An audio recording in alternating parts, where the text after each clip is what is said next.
బొల్లారంలో 56 లక్షలకే gated కమ్యూనిటీలో 2 BHK flat. Just call. నమస్తే, welcome to మనం టీవీ. నేను మీ ప్రియాంకరావు. ఈ రోజు మనతో పాటు కరాటే కళ్యాణి గారు ఉన్నారు. వారిపై కేసు నమోదైనట్టు తెలుస్తుంది. అసలు ఆ వివరాలు ఏంటి, ఆ కేసు ఎందుకు నమోదైందని ఆవిడ అడిగి తెలుసుకుందాం. నమస్కారం మ్యామ్. నమస్తే మ్యామ్, ఇప్పుడు మీ మీద సెక్షన్ 356 అట్లనే 72 ఆఫ్ బిఎన్ఎస్ అలానే 67 ఈ సెక్షన్స్ కింద మీ మీద కేసు నమోదైనట్టు ఎఫ్ఐఆర్ ఫైల్ అయినట్టు తెలుస్తుంది. అవన్నిటి కిందనా ఒకటేనా సెక్షన్?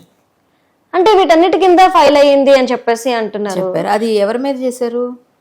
అంటే హర్ష సాయికి మీరు పాజిటివ్ గా మాట్లాడడం వల్ల ఎవరైతే బాధితురాలు ఉన్నారో వారికి సంబంధించిన ఆడియోస్ అనేవి మీరు బయట పెట్టడం వల్ల ఆ అమ్మాయి మానసిక క్షోభకు గురవుతుంది అని చెప్పేసి ఈ రోజు చెప్పడం జరిగింది. అట్లనే పేడ్ ఆర్టిస్టులు అన్న వర్డ్ కూడా యూజ్ చేశారు. అంటే పేడ్ ఆర్టిస్టులు అంటే మీరు ఎవరి దగ్గర ఎంత తీసుకున్నారో, ఎవరికి సపోర్ట్ గా మాట్లాడుతున్నారు, ఏంటి మేడం ఇది? ముఖ్యంగా ఇందులో మాట్లాడుతున్న లాయర్ గారి మాటలు నేను విన్నాను. సార్, ఇక్కడ మీరు ఫస్ట్ స్ట్రైట్ గా మీకే క్వశ్చన్ చేస్తున్నాను. పెయిడ్ ఆర్టిస్ట్ ఎవరు నాకు పే చేశారు? ఎంత పే చేశారు? ఎప్పుడు పే చేశారు? ఏ విధంగా చేశారు? ఎవరి ద్వారా నేను ఎంత ముట్టింది? నాకు మీ దగ్గర వివరాలు ఉంటే ఇమీడియట్గా పెట్టండి, లేకపోతే నేను మీ మీద కేసు పెడతాను. ఫస్ట్ పరువు నష్టం దావా నేను ఆ లాయర్ మీద, వాళ్ళ తాలూకా ఎవరైతే అమ్మాయి ఉందో ఆ అమ్మాయి పైన, ఆ పక్కనే ఉండే ఒక ప్రొడ్యూసర్ ఆయన పైన, అదే కో ప్రొడ్యూసర్ బాలా, అతని పేరు నేను చెప్పొచ్చు ఎందుకంటే అతను నాకు రెగ్యులర్ టచ్ లోకి వచ్చాడు మొన్నటి దాకా. సో ఆయన వీళ్ళందరి మీద నేను పరువు నష్టం వేస్తా. ఇప్పుడు నేను ముందు కేసు పెట్టిస్తా అర్జెంటుగా. పెయిడ్ ఆర్టిస్ట్ అనే మాట నా గురించి మాట్లాడడానికి మీకు ఎంత గట్స్, ఎంత ధైర్యం, ఎంత దమ్ము మీ దగ్గర ఉంటే తీసుకొని రండి. అదే బాలా అనే అతను కాంటాక్ట్ లోకి వచ్చి మాకు సపోర్ట్ చేయండి, ఆ అమ్మాయి చాలా పిచ్చిది, అసలు అమాయకురాలు, అసలు ఎటువంటిది లేదు, మాకు సపోర్ట్ చేయండి అని చెప్పేసి నన్ను అడిగి ఎన్నిసార్లు కాల్ చేశాడు తెలుసా నాకు? కాల్ చేసి 26th లాస్ట్ మంత్ 26th నాడు కాల్ చేస్తే ఆ రోజు ఇవ్వండి తన కాల్. తర్వాత నాది నేను ఎవరని చెప్పేసి నేను చేశాను. తర్వాత మాట్లాడిన తర్వాత తను నాకు కంప్లైంట్ మేము ఏం పెట్టామో చూడండి, 2 crores అడుగుతున్నారని మీరు చెప్తున్నారు, మేము 2 crores అడగలేదు, కంప్లైంట్ లో లేదని పంపించాడు. ఆ తర్వాత నేను ఎక్కడ 2 crores గురించి మాట్లాడలేదు, ఎందుకంటే తను నాకు ఇచ్చాడు కంప్లైంట్. తెలియనప్పుడు మీడియాలో వచ్చింది అదే 2 crores ఇచ్చారు, 2 crores ఇచ్చారు అని చెప్పిన తర్వాత ఒక 2 crores అడిగిందేమో, ఈ అమ్మాయి ఇచ్చిందేమో, అబ్బాయి తీసుకున్నాడేమో, నేను అట్లానే ఎలా ఇచ్చారు, ఏ రూపంలో ఇచ్చారని మాట్లాడాను నేను. ఆ తర్వాత నేను ఆపేశాను. మీ ఇన్వాయిస్ తెండేమని అన్నదాన్ని ఆపేశాను, ఎందుకంటే అతను కంప్లైంట్ కాపీగా పంపించాడు. బాలా అనే వ్యక్తి, మీరు జూమ్ చేసుకోవచ్చు ఇక్కడ, అతను పంపించాడు. 26th 27th కూడా నేను సపోర్ట్ చేయలేదు. అర్ధరాత్రి తెల్లవారి మీ ఇంటికి వస్తామని చెప్తే మీ ఇంటి లొకేషన్ పెట్టమంటే అమ్మాయిని తీసుకొని వస్తానంటే కూడా నేను పెట్టలేదు. అమ్మాయిని నా దగ్గర తీసుకొస్తా అన్నాడు, మొత్తం చెప్తానన్నాడు, అన్ని చెప్తానన్నా నేను పెట్టలేదు లొకేషన్. కావాలంటే డైరెక్ట్ అతను తీసుకొని నేను మాట్లాడతా, ఎవరైనా దమ్ముంటే నా ఎదురు కూర్చోమనండి. నెక్స్ట్ ఆయన అడిగాడు, ఏడ్చాడు, నేను వినలేదు. అయితే నిజంగా అమ్మాయిల పక్షపాతనే కానీ అమ్మాయి వైపు తప్పు ఉన్నాయా, నాకు అన్ని వినిపిస్తున్నాయి, కనిపిస్తున్నాయి, నాకు అన్ని వచ్చాయి, విన్నానని చెప్పాను. తర్వాత sorry for messaging you this late can I call you ma'am అని పెట్టాడు. అంటే ఇంత లేట్ గా మీకు కాల్ చేయడానికి సారీ, బట్ మీకు కాల్ చేయొచ్చా అని పెట్టాడు.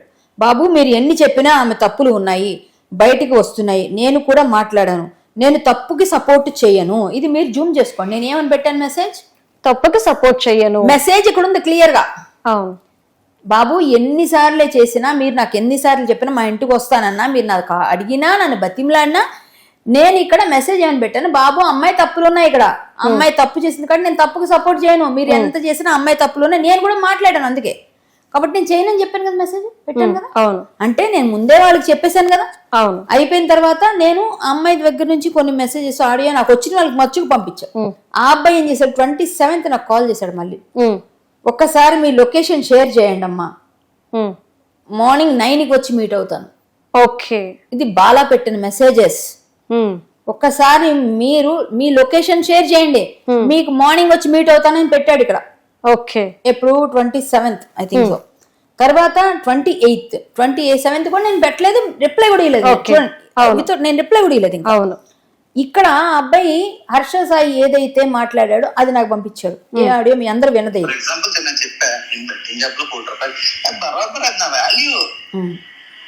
ఇది మీ అందరికి తెలిసిన ఈ ఆడియో పంపిస్తే నేను వెంటనే దానికి నేను విన్న ఆడియో నేను ఇది పంపించా. ఇప్పటికీ ఏదో అర్థం కాదు నా వయసు అంట. ముందు పాస్పోర్ట్ లో నేను పుట్టే ఊరు ఇక్కడ దానికి రాజస్థాన్ ఉంటుంది. విన్నారా? ఈ 2 పాస్పోర్ట్ల గురించి వచ్చింది నేను పంపించా. అదే లాస్ట్ తర్వాత నేను పంపించిన అదే రోజు ఈ 2 మెసేజెస్. అంటే మీరు పంపిస్తున్నారు అబ్బాయి గురించి, మీ దగ్గర కూడా రికార్డింగ్ ఉంది, మరి ఇటువైపు నుంచి నాకు వచ్చిన నా దగ్గర ప్రూఫ్స్ నేను పంపించాను మీకు. అవును, నేను ఇది మాట్లాడుతున్నాను కాబట్టి ఈ ప్రూఫ్స్ నేను పంపించాను. సో ఇక్కడ నా తప్పు ఎక్కడ ఉంది? మీరు నన్ను అడిగింది కదా నిజం కాదా, మీరు నన్ను బతిమాలేది నిజం కాదా, ఆ అమ్మాయికి సపోర్ట్ చేయండి అని అన్నది నిజం కాదా, మా ఇంటికి వస్తానన్నది నిజం కాదా, ఆ అమ్మాయికి 2 పాస్పోర్ట్లు ఉన్నాయి అంటున్నారు, ఇప్పుడు నేను కేసు వేస్తా ఇండియన్ సిటిజన్ గా. ఆ అమ్మాయి సమాధానం చెప్పాలా లేదా? 2 పాస్పోర్ట్లు ఎలా ఇస్తారు, ఎలా ఉన్నాయి, ఎలా అసలు 1-2 పాస్పోర్ట్లు కలిగి ఉంటే అది పెద్ద నేరం.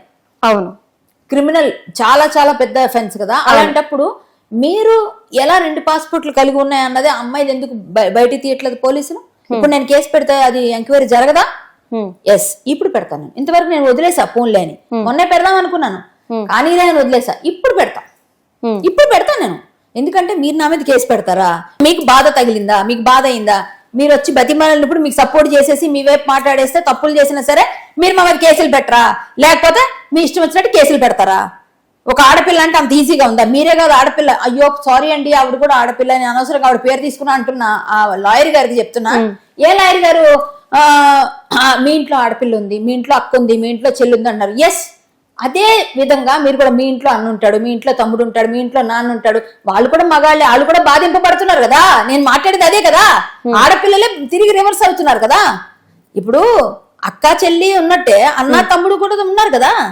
మరి అదే నేను ఆలోచించా, నా తమ్ముడు అయితే రేపు పొద్దున బాధింపబడితే, నా అన్న అయితే బాధింపబడితే, నా కొడుకు అయితే బాధింపబడితే, సో నేను అందుకని స్టాండ్ తీసుకున్నాను. ఇప్పుడు నువ్వు పెయిడ్ ఆర్టిస్ట్ అన్నప్పుడు, పెయిడ్ ఆర్టిస్ట్ అంటే నీ దగ్గర ప్రూఫ్స్ ఉంటే తీసుకురా, లేకపోతే ఎక్కడెవరు ఇచ్చారు, ఎంత ఇచ్చారో నీ దగ్గర ఉండాలిగా. ఎంత గట్టిగా మాట్లాడినప్పుడు పెయిడ్ ఆర్టిస్టులు, అసలు ఎవరికంత దమ్ము పెయిడ్ ఆర్టిస్ట్ అని మాట్లాడడానికి? మామూలుగా ఉండదు, నాతో పెట్టుకుంటే అందరితో పెట్టుకున్నట్టు కాదు ఇక్కడ. ఇప్పుడు నేనేస్తా డిఫర్మేషన్ ఇప్పుడు నేనేస్తా. అదే మనుషుల పైన, అదే వ్యక్తుల పైన నేను డిఫర్మేషన్ వేస్తా. ఎందుకు వేయకూడదు? నాకు కూడా రైట్ ఇచ్చింది కదా కాన్స్టిట్యూషన్, నాకు కూడా, నేను కూడా ఇండియాలో బతుకుతున్నాను, నాకు రైట్ ఉంది, నాకు కూడా వాక్ స్వాతంత్రం ఉంది. ఎలా మాట్లాడుతున్నారు అంటే నిజాన్ని తొక్కేద్దామని చూస్తున్నారు వాళ్ళు. ఎందుకంటే ఆమెకు మానసికంగా బాధపడింది అంటే, నేను మానసికంగా చాలా కుంగిపోయాను ఇప్పుడు ఈ మాటలు విని. నువ్వే బతిమాలుకొని, నువ్వే బాధపడి, నువ్వే ఇది చేసి నన్ను మాట్లాడిన తర్వాత నేను ఎట్లా అంటాను? నువ్వు బతిమాలలేదా? అదే బాలా పెట్టిన మెసేజెస్ కావా ఇవి బాలా పెట్టిన మెసేజెస్ కదా. బాలా నన్ను అడిగిందే కదా, మీ ఇంటి లొకేషన్ షేర్ చేయండి, మీ ఇంటికి వస్తాను, ఆ పిల్లని తీసుకుని వస్తాను అని చెప్పింది అతను కాదా? మరి అలాంటప్పుడు ఇంత చేసి వాళ్ళ వైపు నేను వెళ్ళిపోయి వాళ్ళు తప్పులు చేసినా కప్పేసేయాలన్నమాట, దాన్ని మేకప్ చేయాలి. వాళ్ళు తప్పులు చేసినప్పుడు అమ్మాయి వాయిస్ నా డౌట్ అంట వాళ్ళకి, ఇంకా కావాలంటే పదండి మనం ఫోరెన్సిక్ ఇద్దాం, ఆ వాయిస్ ఆవిడ కాదంటే నేను అసలు ఇంకొకసారి మీడియాలో కనిపించుకుని వెళ్ళిపోతా. అక్క ఇంకొక మాట, నాగూర్ గారు కూడా అంటే అడ్వకేట్, ఆ అమ్మాయి బాధితురాల తరపున అడ్వకేట్ కూడా ఒక మాట అన్నారు, స్క్రిప్ట్ లో ఉన్న ప్రాక్టీస్ చేపిస్తాను, నీకు యాక్టింగ్ నేర్పిస్తాను అంటూ కూడా ఆ స్క్రిప్ట్ తనకి ఇచ్చి తను మాట్లాడిన మాటల్ని రికార్డ్ చేసి రోజు తనకి బ్యాడ్ ఇమేజ్ వచ్చేలా చేస్తున్నారు వీళ్ళంతా కలిసి నా ప్యాటర్న్ ఆఫ్ వ్యూ లో మాట్లాడారు, ఆ వర్డ్ కూడా యూజ్ చేశారు. మరి దీనికి మీరేమంటారు? అమ్మా స్క్రిప్ట్ అనుకున్నాం, వీళ్ళు సినిమా ఎప్పుడు చేశారు, ఇది ఎప్పుడు జరిగింది, ఈ రికార్డింగ్స్ లో పైన డేట్లు టైంలు అన్ని వస్తాయి కదా. అంటే ఇంకొక మాట కూడా ప్రొడ్యూసర్ గారు అంటున్నప్పుడు, మేము ప్రోమో వరకే కట్ చేసి ఇచ్చాము, మూవీ అంతా కూడా కంప్లీట్ అవ్వలేదు అని కూడా, అంటే ఈ మాటలు కూడా వాళ్ళే చెప్తున్నారు. వాళ్ళు మాట్లాడడానికి కదా, వాళ్ళకి అసలు క్లారిటీ లేదు, వాళ్ళు దొరికిపోయారు. దొరికిపోతే దొంగలు అంటారు చూడు, దొంగలు దొరికిన తర్వాత దాన్ని మేకప్ చేస్తున్నారు. ఇప్పుడు వాళ్ళు ఎప్పుడు మాట్లాడారు, ఎప్పుడు ఈ ఆడియోస్ వచ్చాయి బయటికి, ఏ రోజు అయింది రికార్డ్ అయి ఉంటాయి. ఇప్పుడు అన్ని ఫోన్లలో నీ ఫోన్ లో ఫోటో తీస్తే డేట్ తో సహా వస్తుందా లేదా? వస్తుంది కదా, ఇవి కూడా ఉంటాయి. సో వీళ్ళు ఎప్పుడు మాట్లాడుకున్నారు, ఎప్పుడు స్క్రిప్ట్ ఎప్పుడైంది, ఎక్కడెక్కడ అయింది, స్క్రిప్ట్ లో ఏముంది మొత్తం తీయాలి కదా, మొత్తం ఇన్వెస్టిగేషన్ జరగాలి. అప్పుడు కదా స్క్రిప్ట్ లో మాట్లాడి ఎట్లా చెప్తారు? స్క్రిప్ట్ లో ఇవన్నీ ఉంటాయా? కథ ఏంటి అసలు? కథ చేసిందే అబ్బాయి అని అనుకుందాం, లేకపోతే ఈ అమ్మాయి అనుకుందాం, ఎవరో వాళ్ళిద్దరికే కదా తెలుస్తుంది.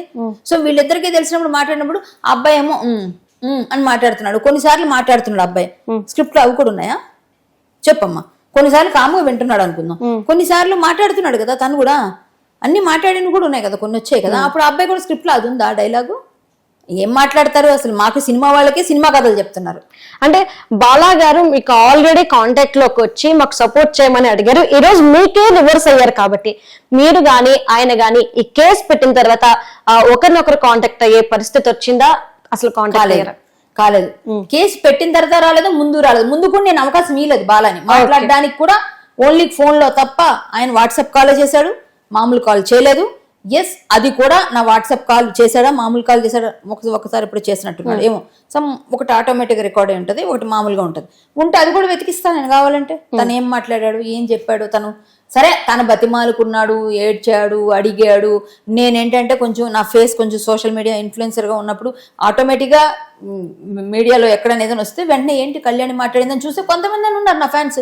వాళ్ళకి ఏంటంటే నిజమే మాట్లాడుతుంది అనుకునే వాళ్ళు ఉంటారు, కొంతమంది తిట్టుకునే వాళ్ళు ఉంటారు. తిట్టుకొని సరే ఎవరు ఎటువైపు ఉన్నా నేను నిజమే మాట్లాడుతున్నాను, అలాంటప్పుడు నాకెందుకు భయం? అది వాళ్ళకి తెలుసు కాబట్టి నా దగ్గరకు వచ్చారు, నన్ను అడిగారు. ఈవిడ నిజాయితీగా నిజం మాట్లాడుతుంది, ఈవిడ మాట్లాడిందంటే ఈవిడ నోట్లో చూస్తే మనకి ఇబ్బంది అవుతుంది, ఇన్ని విధాలకు ఇబ్బంది అని నన్ను వెనక తీయించడం కోసం కొంతమందితో మాట్లాడించారు. ఒక యాంకర్ తో చెప్పించారు, వద్దు ప్లీజ్ మీరు వెనక ఆపేసుకోండి, ఇక ముందు వెళ్ళకండి, ఇది ఎట్టటో వెళ్ళిపోతుంది అని అన్నారు. ఎటు వెళ్తే నాకేంటి, నేను మాట స్టాండ్ తీసుకుంటే స్టాండ్ మీద ఉంటా అని చెప్పా అతనికి కూడా. ఎందుకంటే కొన్ని ఉన్నాయి, కొంతమంది వాళ్ళు ఫ్రెండ్స్ కాబట్టి వాళ్ళు మాట్లాడుకున్నారు. సో అది కూడా నేను పేర్లు చెప్పట్లేదు ఎవరు ఏంటన్నది వదిలేద్దాం. కానీ నేను చాలా నిజాయితీగా చార్ట్ తో సహా చూపించా. నన్ను ఫస్ట్ బతిమాలుకుందే వాళ్ళు. నేను వెనకపోయేసరికి ఈ రోజు ఎప్పుడైతే అబ్బాయి స్టాండ్ తీసుకుని అమ్మాయి తప్పులు ఉన్నాయి అనగానే అబ్బాయిలు బలైపోతున్నారని నిజాన్ని ఆపేద్దాం, నిజాన్ని కప్పిపుచ్చేద్దామని ప్లాన్ చేశారు వాళ్ళు. అది ప్లాన్ చేసి ఏం చేయలేక వెళ్ళి కేసు పెట్టారు. ఇప్పుడు నేను వెళ్ళి కేసు పెడితే అదే ఏదైతే మన సెక్షన్స్ పెట్టారో సేమ్ సెక్షన్స్ నాకు కూడా వస్తాయి. నేను మానసికంగా కుంగిపోయాను. ఎందుకంటే నాకు ఈ బాధ అనిపిస్తుంది. ఇప్పుడు ఆయన ప్రెస్ మీట్ పెట్టి నా పేరు చెప్పి ప్రెస్ మీట్ పెట్టి నన్ను చాలా ఇదిగా మాట్లాడాడు పెయిడ్ ఆర్టిస్ట్ అని ఎంతమంది మాట్లాడుతున్నారు అనుకుంటే నా ఫ్యామిలీ ఎంత ఫీల్ అవుతుంది, నేను ఎంత ఫీల్ అవుతున్నాను. ఎస్, ఇప్పుడు నేను బాధపడ్డాను మానసికంగా. అదే సెక్షన్స్ ఇక్కడ అప్లై అవ్వాలి, సేమ్ సెక్షన్స్ పెట్టాలి. నేను కోర్టుకి వెళ్ళానే తెస్తా, నేను కోర్టుకి వెళ్ళి నేను ఫైట్ చేసి అవే కేసెస్ ఇక్కడ కూడా పెట్టండి, అవే సెక్షన్స్ పెట్టండి. ఎందుకంటే ఆవిడకొకటి నాకు, నేను ఆడపిల్లనే, అవును నేను కూడా అంతే కదా, సేమ్ కదా. అలాంటప్పుడు నువ్వు నన్ను ఎట్లా అంటావు అన్నప్పుడు నీ దగ్గర ప్రూఫ్ ఉండాలిగా. ఇంకా నేనైతే ఆడియోస్ అని వినిపించా, నీ దగ్గర ఏం ప్రూఫ్ ఉన్నా తీసుకురా అంటే ఆ ప్రెస్ మీట్ పెట్టి మరి ఈ పలానా పర్సన్స్ మీద ఎఫ్ఐఆర్ నమోదైంది ఈ సెక్షన్ల కింద అని చెప్పారు. కానీ ఇప్పటి వరకు మీకు ఇన్ఫర్మేషన్ ఎవరి నుండి వచ్చిందా? ఎఫ్ఐఆర్ కాపీ రాలేదు, ఎఫ్ఐఆర్ కాపీ రాలేదు, ఏమీ రాలేదు. రాకపోయినా వచ్చినా వాళ్ళు చెప్పారు కదా, వచ్చింది అనుకుందాం. వాళ్ళు కూడా అప్ స్కాండింగ్లు ఉన్నారంట. ఎవరు అప్ స్కాండింగ్లు ఉన్నారమ్మా? నేను అప్ స్కాండింగ్ అంటే రోజు తెల్లవారు లేస్తే టీవీలో కనిపిస్తున్నాను, వీధిలో తిరుగుతున్నాను. ఇప్పటిదాకా ఒక దగ్గరికి వెళ్ళి మెంబర్షిప్ డ్రైవ్లు ఉంటే అక్కడికి వెళ్ళి పాల్గొని వచ్చాను. గుడుల్లో పూజారులని వాళ్ళని వెళ్ళి వాళ్ళంతా నవరాత్రుల్లో కలుస్తున్నాను. ఇవాళ అక్కడికి వెళ్ళాను, ఇక్కడికి వెళ్ళాను. మా ఇల్లు షిఫ్టింగ్ ఉంటే అందరిని పిలిపించుకుని అవి చేసుకున్నా. ఇన్ని పనులు చేస్తూ ఎక్కడెక్కడ తిరుగుతుంది. నేను అప్ స్కాండింగ్ లో ఉన్నానా? నేను ఎక్కడున్నాను తెలీదా? ఏం చేశాను నేను? అంత దొంగ పని ఏమైనా చేశానా? కొన్ని ఇంకేమైనా చేశానా? అంటే మరి మీరు ఇంటి లొకేషన్ పంపించలేదు కదా? లొకేషన్ పంపిస్తే ఏం చేస్తారు? పోలీసులు పంపిస్తారు ఇంటికి. లొకేషన్ పంపించకపోతే అప్ స్కాండింగా? ఏం మాట్లాడుతున్నాను ఆయన? ఏం మాట్లాడుతున్నా? అసలు ఆయన లాయర్గా ఏం మాట్లాడాలో ఫస్ట్ ఆలోచించి మాట్లాడాలి. ఆయనకే తెలుసా లా పాయింట్స్, మాకు తెలియవా? మేము లా చదవకపోవచ్చమ్మా, లాలో చాలా చాలా లూప్ హోల్స్ ఉంటాయి, అవన్నీ తెలుసు. మాక్సిమం మేము పట్టుకున్నాం అనుకో, మేము కూడా తీయించి పెట్టగలుగుతాం. ఆయన లాయర్గా ఉండొచ్చు, తప్పు గిప్పు అని మాట్లాడుతూనే ఈవిడ పేరు తీసుకున్నాను అన్నప్పుడు నేను అదే బాధపడి ఉంటానుగా. ఆడపిల్ల జీవితాన్నట సినిమా ఏమంటారు రివ్యూ లాగా చెప్తున్నామంట. ఫస్ట్ క్వశ్చన్ అడుగుతున్నా అదే లాయర్కి, అదే మనుషులకి, ఎవరు తీసుకొచ్చారు సోషల్ మీడియాలో ఫస్ట్ ఈ టాపిక్? ఫస్ట్ ఎవరు పెట్టుకున్నారు ఇది? మీ ఇంట్లో ఉన్నప్పుడు అది మీ ఇంటి వరకే ఉంటుంది, అంతే కదా? అవును, మీ ఇంట్లో ఉన్నదమ్మా సమస్య. నువ్వు బయటికి రాకుండా ఇంట్లో ఉంచినంత కాలం నీ సమస్య. అవును, నువ్వు బయటకు వచ్చి మీడియా ముందు మాట్లాడితే పబ్లిక్ సమస్య అయిపోద్ది, పబ్లిక్ కి తెలిసిపోతుంది. పబ్లిక్ సమస్య కాకపోయినా పబ్లిక్ కి నోన్ అయిపోతుంది, నోన్ ఇష్యూ అయిపోద్ది. పబ్లిక్ నోన్ ఇష్యూ అయినప్పుడు ఏమవుద్ది? పబ్లిక్ లో టాక్ వస్తుంది. పబ్లిక్ టాక్ ఆటోమేటిక్ గా నువ్వైనా మాట్లాడుతావు, నేనేం మాట్లాడుతావు, ఇంకోనే మాట్లాడుతావు, నువ్వు నేను మాట్లాడుకుని నలుగురు కలిసిన అవునంట జరిగిందంట, అవునంట ఇలా చేశారంట అని మాట్లాడరా? ఫస్ట్ మీరు మీడియాకి వచ్చి చెప్పుకొని మేం మాట్లాడొద్దంటే అట్లా మీ ఇంట్లో పెట్టుకోవాలి. మీడియా సోషల్ యాక్టివిస్ట్ గా ఉన్నామండి, హిందూ యాక్టివిస్ట్ గా ఉన్నాం. 100 సమస్యల గురించి అడుగుతారు నన్ను, నేను 100 గురించి మాట్లాడతా. తప్పుంటే తప్పంటా, నిజమే ఒప్పుంటే ఒప్పుంటా, లేకపోతే నా దగ్గర ఏం ఆధారం ఉంటే ఆధారం చూపిస్తా. తప్పు చేసింది అమ్మాయి కాబట్టి నిజాలు నేను చెప్పా. తప్పేంటి ఇక్కడ నా తప్పు ఎక్కడుంది? తప్పు చేసిందంతా మీరేగా సోషల్ మీడియాలో పెట్టుకుంది. మీరు పెట్టినప్పుడు ఏం మాట్లాడకూడదు ఎట్లా? ఎస్, నాకు వాక్ స్వాతంత్రం ఉంది, మాట్లాడతా. నేనేం తప్పుగా అథెంటికేటెడ్ గా అన్ని వినిపిస్తున్నాను. ఈ తప్ప ఈ ఆడియో పద ఫోరెన్సిక్ వెళ్దాం, ఫోరెన్సిక్ పద వెళ్దాం. నీకు దమ్ముంటే ఫోరెన్సిక్ పద తీసుకెళ్ళి అమ్మాయి ఆడియో కాదని నిరూపించు, అప్పుడు మాట్లాడు. ఎవ్వరు మాట్లాడినా అందరితో పెట్టుకున్నట్టు కరాటే కళ్యాణ్తో పెట్టుకోవద్దు బాబు. చాలా గట్టిగా మాట్లాడతా, కరెక్ట్ గా మాట్లాడతా, ఉన్నట్టే మాట్లాడతా, నిజాయితీగా మాట్లాడతా. తప్పుంటే నన్ను కూడా నిలదేయండి అని అడుగుతాను. నా తప్పుందా, నేను తప్పు చేశానా చూపించు. తప్పంతా మీ దగ్గర పెట్టుకొని నా మీద కేసు వేసానంటారేంటి? ఎలా కేసులు చెల్లుతాయి? నేను పెట్టగలను కేసు. ఆ సెక్షన్స్ ఈ సెక్షన్స్ అంటే భయపడే వాళ్ళు ఎవరు ఇక్కడ? ఎవరు నువ్వు ఏ సెక్షన్స్ పెట్టినా అయినా. ఇంకొక మాట, ఆ అబ్బాయి ఇప్పుడు నిందితుడు. అవును, శిక్ష పడిపోలేదుగా, ఇప్పుడు ఓన్లీ నిందితుడే కదా. మీరెట్లా సంకలు గుర్తు తీసుకుని సంబరాలు చేసుకుంటారు? అబ్బాయి అయినా నేనైనా ఇంకొకరైనా మీరు ఓన్లీ అభియోగం వేస్తున్నారు. అభియోగం అంటారు దాన్ని. ఆ అభియోగం నిరూపణ అయిన తర్వాత వాడు నిందితుడైపోయి వాడు జైలుకి వెళ్ళడమో లేకపోతే శిక్ష పడడం అవుతుంది, అంతే కదా. మీరు ఓన్లీ అభియోగం కదా చేస్తుంది. అభియోగం మోపినంత మాత్రం వాళ్ళు దొంగలు అన్నట్టు కాదు కదా. కొన్నిసార్లు నిరపరాధులకు కూడా, తప్పులు చేయని వాళ్ళకు కూడా శిక్షలు పడతాయి కొన్నిసార్లు. అందుకే కదా చాలాసార్లు మన చట్టంలో ఇదేంటి న్యాయం ఇలా జరిగిందని అంటూ బాధపడతాం మనం. నిరపరాధులు శిక్షింపబడలేదా? ఎవరినైనా గట్టిగా చెప్పగలరా? జడ్జిలు, కోర్టు, లాలు అన్ని కూడా మనకు పనిచేస్తున్నాయి కరెక్ట్ గానే అనుకుందాం. ఎక్కడో దగ్గర మిస్ అయిపోతున్నాయి కదా, ఎవడో చేసిన పొరపాటు వల్ల అవుతున్నాయి కదా, కొన్నిసార్లు అవుతున్నాయి కదా. మరి అలాంటప్పుడు ఎవరు నిందితులని మీరు చెప్పేస్తారు? ఎవరికి శిక్ష పడిపోద్దని డైరెక్ట్ గా మీరు ఎలా మీరే జడ్జిల కింద శిక్షలు ఇచ్చేస్తారా? సెక్షన్స్ పడిపోయినంత మాత్రం అయిపోద్దా? అవన్నీ నిరూపణ అవ్వాలి కదా. ఇప్పుడు నన్ను పెయిడ్ ఆర్టిస్ట్ అన్నప్పుడు నువ్వు నిరూపించుకోవాలి ఫస్ట్. ఇప్పుడు నేను అది పెడతాను కేసు. ఓకే, ఖచ్చితంగా వాళ్ళ పోయి వాళ్ళే తవ్వుకుంటున్నారు ప్రతిసారి. ఓకే, అంతే కదా. ఇప్పుడు ఫస్ట్ నేను కామ్గా నా పని నేను చేసుకుంటున్నాను. తప్పు చేశారు, నన్ను బతిమారారు, వినలేదు. నాకు ఈ అబ్బాయి వైపు ఏదో పాపం నిజంగానే ఇరుక్కుంటున్నాడేమో, మొన్న ఒక పిల్లోడికి ఇబ్బంది కలిగింది, ఇప్పుడు ఈ పిల్లడికి జరుగుతుంది, ఇంకోటి జరుగుతుంది, ఇలా జరుగుతున్నాయి అన్నప్పుడు మనం కొంచెమైనా మన మానవత్వంతో పనులు చేస్తూ ఉంటాం. సరే ఎవరికైనా హెల్ప్ అవ్వాలే. ఆ పిల్లడే నాకు తెలుసా బాగా, పోనేమన్నా ముందు నుంచి చెప్తున్నాను. ఏదైనా సరే కనీసం ఆలోచించాలి కదా. ఇప్పుడు మనం ఏదో చెప్దాం కదా, అడిగారు కదా, అడగకపోయినా మీలాంటి యాంకర్స్, నేను ఒక సోషల్ యాక్టివిస్ట్ అడుగుతారమ్మా. నేను ఇక్కడ ఈ మనం టీవీలో రెగ్యులర్ నేను ఇస్తాను రివ్యూస్. సో నేను ఇస్తే దానికి వాళ్ళు యూట్యూబ్ దీని ప్లాట్ఫామ్ మీద చెప్తున్నారంటే ఎస్ నా పని ఇది, నా వృత్తి ఇది. అప్పుడు ఏం చేస్తావు? నేను ఆర్టిస్ట్, నేను సినిమాలో యాక్ట్ చేస్తా, నేను యూట్యూబ్లో మాట్లాడతా. నేను బయట యూట్యూబ్లో మాట్లాడితే వాళ్ళకి బాగా నచ్చుతుంది, ఇవి కరెక్ట్ చెప్తుంది రివ్యూస్ అని, అందుకే నన్ను చెప్తారు. అంతే కదా. పెయిడ్ ఆర్టిస్ట్ ఏంటి? నాకు మానసిక ఆనందాన్ని ఇస్తుంది. నేను ఏదన్నా ఒక మంచి పని చేస్తే, ఒక మంచి పనికి సపోర్ట్ చేస్తే కూడా అంతే ఆనందం ఇస్తుంది. సో నేను మంచి పనికి ఎవరైనా మంచి వాళ్ళకి సపోర్ట్ చేయాలి, చెడ్డ వాళ్ళకి చేయకూడదు అనేది నా ఇది అనుకుందాం. సో నేను అట్లా చేస్తున్నానేమో. ఈ అబ్బాయి ఎంతో అంత జనాలకు పంచాడు, ఆ సాఫ్ట్ కార్నర్ ఉంది నాకు, నేను చేస్తాను. సరే అబ్బాయి నిజంగా తప్పులు చేస్తే, అబ్బాయిని అరెస్ట్ చేసినప్పుడు, అబ్బాయి నిజంగా ఇది చేసినప్పుడు, సరే అమ్మ నువ్వు చేసిందే కరెక్ట్ అయితే అబ్బాయి అరెస్ట్ అయిపోతాడు, పోనీ అబ్బాయికి ఏం ఇబ్బంది పడింది అని. అబ్బాయి ఏదో విధంగా మంచి చేస్తుంటే మీకు నచ్చక ఎలాగోలా ఇది చేసి ఏదో ఒకటి విధంగా ఆడపిల్లను కదా అని విక్టిమ్ కార్డ్ ప్లే చేసి ఆ సినిమా అని అదే లింక్ పెట్టి మొత్తానికి ఇప్పుడు కేసులు వేశారు. ముందు ఇవన్నీ మీరు ప్లాన్ చేసుకున్నారా లేకపోతే ముందు నుంచి ఇలా చేసుకున్నారా నేను అడగొచ్చుగా. అంటే మీరు ప్లాన్లు చేసి చేస్తున్నారు ఇలాగ అబ్బాయిల్ని ట్రాప్ చేశారనేసి. ఇవన్నీ ఆడియోలన్నీ ఏంటి మరి? నువ్వు కాదంటే పదా ఫోరెన్సిక్ ఇద్దాం, డైరెక్ట్ చెప్తున్నాను నేను. ఏం పద్ధతి ఇది? నేను ఇంటర్వ్యూస్ చేసుకుంటానమ్మా యూట్యూబ్లో, అది నా వృత్తి, అంతే కదా.